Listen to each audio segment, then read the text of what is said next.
সুন্দর করে video footage নাও clear করে।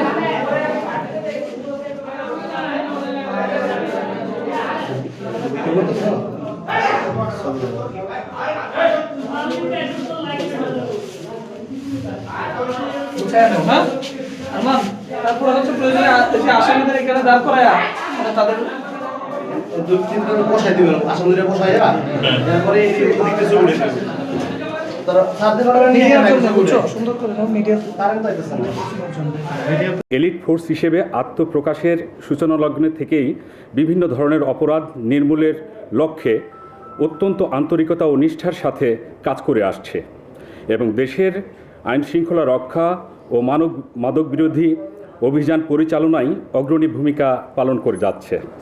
মাদকদ্রব্যের ভয়াল ছোবল থেকে তরুণ সমাজকে রক্ষার লক্ষ্যে র্যাব নিয়মিত অভিযান পরিচালনা করছে। এরই ধারাবাহিকতায় গতকাল অর্থাৎ 30/7/2026 তারিখ রাত অনুমান 22:10 ঘটিকায় ঢাকা জেলার কেরানীগঞ্জ মডেল থানার অধীন মধ্যচর দক্ষিণ বালুচর এলাকায় অভিযান পরিচালনা করে ইয়াবা তৈরির বিভিন্ন কাঁচামাল ও যন্ত্রপাতি সহ 4 জন সক্রিয় মাদকদ্রব্য ইয়াবা উৎপাদনকারী ও ব্যবসায়ীকে গ্রেপ্তার করেছে র্যাব 10। অপারেশনটি মূলত পরিচালনা করে র্যাব 10-এর সদর কোম্পানি এবং এই অপারেশন পরিচালনাকালে চৌকস আভিযানিক দল গোপন সংবাদের ভিত্তিতে রাত আনুমানিক 10:10 ঘটিকা অর্থাৎ 22:10 ঘটিকায় গত রাত্রে ঢাকা জেলার কেরানীগঞ্জ মডেল থানাধীন মধ্যচর দক্ষিণ বালুরচর এলাকায় একটি ইয়াবা প্রস্তুত ও ক্রয় বিক্রয় চক্রের আস্তানায় অভিযান পরিচালনা করে। উক্ত অভিযানে 1968 অর্থাৎ 1968 পিস ইয়াবা, যার আনুমানিক বাজার মূল্য 5,90,400 টাকা এবং সাথে 4 জন মাদক কারবারিকে আটক করা হয়। এ সময় তাদের নিকট হতে ইয়াবা তৈরির বিভিন্ন ধরনের পাউডার সদৃশ কাঁচামাল ও যন্ত্রপাতি, 5টি মোবাইল ফোন এবং একটি ওজন পরিমাপক যন্ত্র জব্দ করা হয়। গ্রেপ্তারকৃত মাদক ব্যবসায়ীদের নাম: 1 নম্বর মোহাম্মদ আলমগীর ওরফে আন্ডে, বয়স 40, পিতা মৃত সবুর, সাং চাঙ্কেরপুল, থানা বংশাল। 2 নম্বর আসামি আলী আরমান, বয়স 36, পিতা কামরুদ্দিন, সাং বাবর রোড, থানা মোহাম্মদপুর ডিএমপি। 3 নম্বর শাহজাহান, বয়স 40, পিতা মোহাম্মদ কাশেম, থানা সাভার, জেলা ঢাকা।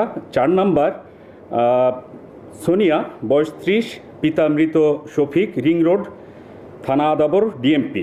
এ বলে আমরা প্রাথমিকভাবে জানতে পারি। এবং এখানে উল্লেখ করার মতো বিষয় হচ্ছে গ্রেপ্তারকৃত 1 নম্বর আসামি আলমগীর ওরফে আন্ডে, বয়স 40, তার বিরুদ্ধে ঢাকার রামপুরা, কামরাঙ্গীচর এবং মোহাম্মদপুর থানায় একটি করে মোট 3টি মাদক নিয়ন্ত্রণ আইনে মামলা রুজু রয়েছে বলে আমরা জানতে পারি। এবং গ্রেপ্তারকৃত ব্যক্তিরা প্রত্যেকেই পেশাদারভাবে মাদক ব্যবসায়ী। তারা দীর্ঘদিন ধরেই এই ধরনের কাজ করে আসছে এবং এই ধরনের উপকরণ সংগ্রহ করে ইয়াবা নতুনভাবে তারা এই উদ্ভাবন করে বাংলাদেশে অর্থাৎ ঢাকা রাজধানীতে এখন ইয়াবার কারখানা তারা তৈরি করেছে এবং যেটা আমরা হাতে নাতেই গতকালকে রাত্রে আমরা অপারেশন করে তাদেরকে ধৃত করি এবং প্রয়োজনীয় যেগুলো সরঞ্জামাদি ছিল, কাঁচামাল ছিল, সবগুলোই আমরা জব্দ করি। এই লক্ষ্যে তাদের যে প্রয়োজনীয় আমাদের কার্যক্রমগুলো সেগুলো চলমান রয়েছে। তাদেরকে আমরা চালান দিয়েছি এবং মামলার রুজু প্রক্রিয়াধীন রয়েছে।